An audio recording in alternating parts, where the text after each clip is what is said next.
தம்பி அவிநாத் அப்படி அல்ல, தான் வளர வேண்டும், தன்னை சார்ந்திருக்கும் சமுதாயமும் வளர வேண்டும்.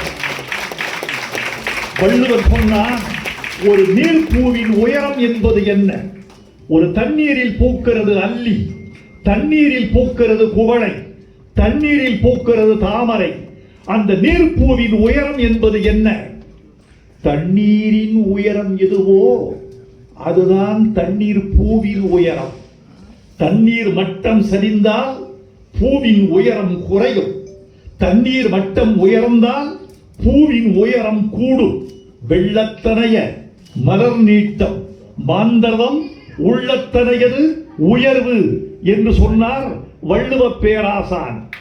என்னுடைய உயரம் கூட வேண்டும் என்றால் நான் சார்ந்திருக்கிற சமூகத்தின் உயரம் கூட வேண்டும் என்ற லட்சியத்தோடு தம்பி அவிநாத் இந்த விழா